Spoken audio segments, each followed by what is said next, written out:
ഇന്നത്തെ വീഡിയോയിൽ നമ്മൾ തയ്യാറാക്കുന്നത് നമ്മുടെ വീട്ടിലുള്ള വളരെ കുറഞ്ഞ സാധനങ്ങൾ ഉപയോഗിച്ചുകൊണ്ട് നമ്മുടെ മുടിയെ വേരോടെ തന്നെ കറുപ്പിച്ചെടുക്കാൻ സഹായിക്കുന്ന ഒരു ഹെയർ ഓയിലാണ്. ഇത് ഉപയോഗിച്ചാൽ നമ്മുടെ മുടി നരയ്ക്കില്ല എന്നുള്ള കാര്യം ഉറപ്പാണ്.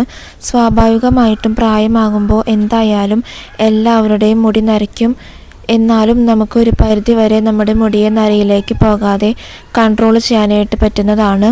എൻ്റെ മുടിയിൽ ഞാൻ ഈ ഒരു ഹെയർ ഓയിലാണ് ഉപയോഗിക്കുന്നത്. ഇതാവുമ്പോൾ മുടി നരയ്ക്കില്ല, അതേപോലെ തന്നെ മുടി വളരുകയും ചെയ്യുന്നതാണ്. ഇന്ന് നമ്മൾ തയ്യാറാക്കുന്ന ഈ ഒരു ഓയിൽ ഒരുപാട് പേര് യൂസ് ചെയ്യുന്നതാണ്. അപ്പോൾ ഇത് തയ്യാറാക്കിയിട്ട് എൻ്റെ മുടിയിൽ യൂസ് ചെയ്യുന്നതും ഞാൻ കാണിക്കുന്നുണ്ട്. അപ്പോൾ വീഡിയോ സ്കിപ്പ് ചെയ്യാതെ കണ്ടു നോക്കാട്ടോ. അപ്പോൾ നമുക്ക് ഈ ഒരു ഹെയർ ഓയിൽ എങ്ങനെയാണ് തയ്യാറാക്കുന്നതെന്ന് കണ്ടു നോക്കാം. അപ്പോൾ അതിനായിട്ട് നമുക്ക് മെയിനായിട്ട് വേണ്ടത് ചെമ്പരത്തിപ്പൂവാണ്. അകാല നര തടയുവാനായിട്ട് മുടി വളരുവാനായിട്ട് വളരെയധികം സഹായിക്കുന്ന ഒന്നാണ് ചെമ്പരത്തിപ്പൂവ്. അപ്പോൾ ചെമ്പരത്തിപ്പൂവിൻ്റെ ഇതളുകൾ മാത്രമായിട്ട് നമുക്ക് എടുക്കാം. ഇതിൻ്റെ നടുഭാഗത്തുള്ള ഈ ഒരു തണ്ട് നമുക്ക് ആവശ്യമില്ല. ഇതേപോലെ ചുവന്ന ചെമ്പരത്തിപ്പൂവ് തന്നെ നമ്മളിതിലേക്ക് എടുക്കണം. ചെമ്പരത്തിപ്പൂവ് ഒരു താളിയായിട്ട് നമ്മുടെ മുടിയിൽ യൂസ് ചെയ്യാവുന്നതാണ്. അതൊരു കണ്ടീഷണറായിട്ടാണ് വർക്ക് ചെയ്യുന്നത്. ഇനി ഒരു ഇരുമ്പിൻ്റെ ചീനച്ചട്ടിയിലേക്ക് 3 ടേബിൾ സ്പൂണോളം വെളിച്ചെണ്ണ ഒഴിച്ചു കൊടുക്കാം. ഞാനിപ്പോൾ വളരെ കുറഞ്ഞ അളവിൽ മാത്രമാണ് ഇപ്പോൾ തയ്യാറാക്കുന്നുള്ളൂ. കാരണം ഞാൻ ഓൾറെഡി കുറച്ചധികം ഹെയർ ഓയിൽ ഇതേപോലെ തയ്യാറാക്കി വെച്ചിട്ടുണ്ട്. കാരണം ഞാൻ ഈ ഒരു ഓയിലാണ് ദിവസവും എൻ്റെ മുടിയിൽ ഉപയോഗിക്കുന്നത്. അതേപോലെ നല്ല ക്വാളിറ്റി ഉള്ള അധികം കെമിക്കൽ ചേർക്കാത്ത വെളിച്ചെണ്ണ നമ്മളിതിലേക്ക് എടുക്കാനായിട്ട് ശ്രദ്ധിക്കാം കേട്ടോ. അങ്ങനെ വെളിച്ചെണ്ണ ചൂടായിട്ടുണ്ട്. ഇനി ഇതിലേക്ക് ചെമ്പരത്തിപ്പൂ ഇട്ട് കൊടുക്കാം.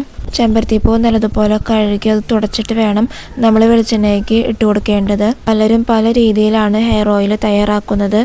എന്നാൽ ഈ ഒരു രീതിയിൽ തയ്യാറാക്കി കഴിഞ്ഞാൽ ഉറപ്പായിട്ടും നമുക്ക് റിസൾട്ട് കിട്ടുന്നതാണ്. ഇനി അടുത്തതായിട്ട് 5-6 ഗ്രാമ്പു ഇട്ട് കൊടുക്കാം. അതോടൊപ്പം തന്നെ 2 ടേബിൾ സ്പൂണോളം തേയിലപ്പൊടിയും ചേർക്കാം. തേയിലപ്പൊടി നമ്മുടെ മുടിയുടെ സ്വാഭാവിക കറുപ്പ് നിറം നിലനിർത്താനായിട്ട് സഹായിക്കുന്ന ഒന്നാണ്. അതിനുശേഷം 5-6 ചുവന്നുള്ളി ചെറുതായിട്ട് കട്ട് ചെയ്തിട്ട് ഇട്ട് കൊടുക്കാം. സാധാരണ എല്ലാവരും ഹെയർ ഓയിൽ ഉപയോഗിക്കുന്നത് മുടി വളരാൻ വേണ്ടിയിട്ടാണ്. എന്നാൽ ഈ ഒരു ഹെയർ ഓയിൽ ഉപയോഗിച്ചാൽ 2 കാര്യങ്ങളാണ് നമുക്ക് കിട്ടുന്നത്. അതായത് മുടി കറുപ്പിക്കാം, അതേപോലെ തന്നെ മുടി നന്നായിട്ട് വളരുകയും ചെയ്യും. വെറും 1 മാസം കൊണ്ട് തന്നെ നിങ്ങളിത് ഉപയോഗിച്ചാലുള്ള റിസൾട്ട് നമുക്ക് കാണാനായിട്ട് സാധിക്കും. എല്ലാ പ്രായക്കാർക്കും ഇത് ഉപയോഗിക്കാവുന്നതാണ്. അപ്പോൾ ലോ ഫ്ലെയിമിലിട്ടിട്ട് വേണം നമ്മളിത് തയ്യാറാക്കേണ്ടത്, ഇല്ലെങ്കിൽ ഇത് പെട്ടെന്ന് കരിഞ്ഞു പോകും. ഇനി ഈ ഒരു സമയത്ത് നമുക്ക് ഒരു തണ്ട് കറിവേപ്പില ഇട്ട് കൊടുക്കാം. ഒരുപാട് അളവിൽ കറിവേപ്പില ചേർക്കേണ്ട ആവശ്യമില്ല.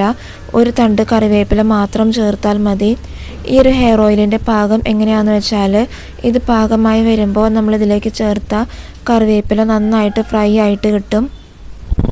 അതായത് കറിവേപ്പില ഒന്ന് പൊടിഞ്ഞ് വരും. ഈ ഒരു സമയത്ത് നമുക്ക് ഫ്ലെയിം ഓഫ് ചെയ്യാം. എന്നിട്ട് 1 ടേബിൾ സ്പൂണോളം നെല്ലിക്കാപ്പൊടി ഇട്ട് കൊടുക്കാം. എന്നിട്ട് നന്നായിട്ട് മിക്സ് ചെയ്തെടുക്കണം. ഒരിക്കലും ഫ്ലെയിം ഓൺ ചെയ്തിട്ട് നമ്മൾ നെല്ലിക്കാപ്പൊടി ചേർക്കരുത്. അങ്ങനെ ചെയ്താൽ നെല്ലിക്കാപ്പൊടി പെട്ടെന്ന് കരിഞ്ഞു പോകും. അപ്പോൾ നന്നായിട്ട് തന്നെ മിക്സ് ചെയ്തിട്ട് 1 ദിവസമെങ്കിലും ഇത് അടച്ചു വെക്കണം. ഇപ്പോൾ ഈ ഒരു ചട്ടിക്ക് നല്ല ചൂടുണ്ട്. അതുകൊണ്ട് തന്നെ ഈ ചട്ടിയുടെ ചൂട് അറിയതിന് ശേഷമാണ് നമ്മളിത് യൂസ് ചെയ്യേണ്ടത്. നെല്ലിക്കാപ്പൊടിക്ക് പകരം നമുക്ക് പച്ച നെല്ലിക്ക നന്നായിട്ട് മിക്സിയിലിട്ട് അടിച്ചിട്ട് ഇതിലേക്ക് ചേർക്കാവുന്നതാണ്. അപ്പോൾ 1 ദിവസത്തിന് ശേഷം നമ്മുടെ ഹെയർ ഓയിൽ നല്ലതുപോലെ സെറ്റായിട്ട് വന്നിട്ടുണ്ട്. ഇനി നമുക്കിതൊരു അരിപ്പ വെച്ചിട്ട് അരിച്ചെടുക്കാം. നല്ല ഇഫക്റ്റീവായിട്ടുള്ള ഒരു ഹെയർ ഓയിലാണിത്. ഇനി നമുക്ക് നമ്മുടെ സ്കാൽപ്പിലും മുടിയിലും അപ്ലൈ ചെയ്ത് കൊടുക്കാവുന്നതാണ്. എന്നിട്ട് നല്ല രീതിയിൽ തന്നെ മസാജ് ചെയ്യണം.